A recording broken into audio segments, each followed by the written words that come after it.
एकलव्य और द्रोणाचार्य की कहानी। एकलव्य एक गरीब शिकारी का बेटा था। वह जंगल में तेंदुओं द्वारा शिकार किए जा रहे हिरणों को बचाने के लिए तीरंदाजी सीखना चाहता था, यानी तीर चलाना सीखना चाहता था। इसलिए वह द्रोणाचार्य के पास गया और उसे तीर चलाने सीखने का अनुरोध करने लगा। द्रोणाचार्य राज परिवार से थे। उन दिनों एक नियम के रूप में राज परिवार के सदस्यों के शिक्षक को किसी और को राजकीय कला सिखाने की अनुमति नहीं दी जाती थी। क्षेत्र की सुरक्षा के लिए राजकुमार जितना शक्तिशाली किसी को बनाना वर्जित था, उतना ही एकलव्य की द्रोणाचार्य से शिक्षा लेने की तीव्र इच्छा बहुत ही ज़्यादा थी। एकलव्य को बहुत ही इच्छा थी कि वह द्रोणाचार्य से शिक्षा ले।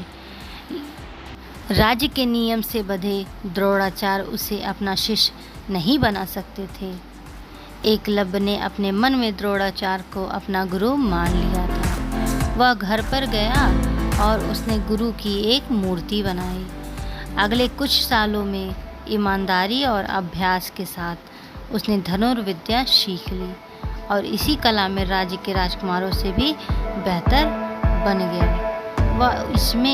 वह इतना मोहित हो गया था कि वह जानवर की आवाज़ सुनकर उस पर तीर चलाना जान जाता था और जानवर पर अपना अधिकार जमा लेता था।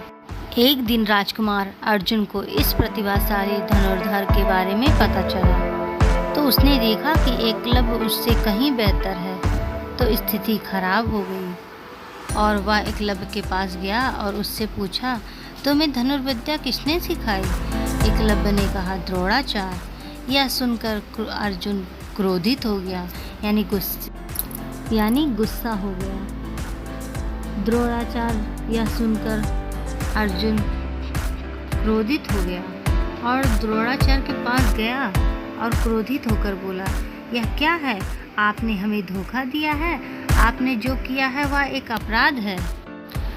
आपको केवल मुझे ही शिक्षा देनी थी, लेकिन आपने इस व्यक्ति को शिक्षा देकर और मुझसे अधिक कुशल बना दिया। द्रोणाचार्य अर्जुन के आरोपों से हैरान और भ्रमित हो गए कि अर्जुन कैसा ये आरोप लगा रहा है। उन्हें आश्चर्य हुआ कि उनका यह शिष्य कौन है जिसने उनसे विद्या सीखी है, लेकिन जिसका नाम और पहचान वे जानते ही नहीं थे। उन्होंने उसके बारे में बहुत सोचा, लेकिन अर्जुन के लिए कोई जवाब नहीं दे पाए। उन्हें यकीन नहीं हुआ यह शिष्य अर्जुन से भी बेहतर था। द्रोणाचार्य और अर्जुन दोनों ने उस बालक से मिलने का निर्णय लिया। एकलव्य ने अपने गुरु का बहुत सम्मान और प्रेम से स्वागत किया। वह उन दोनों को द्रोणाचार्य की बनाई मूर्ति के पास ले गया। एकलव्य ने इतने सालों तक धनुर्विद्या का अभ्यास किया था और वह उस मूर्ति को अपना गुरु मानता था।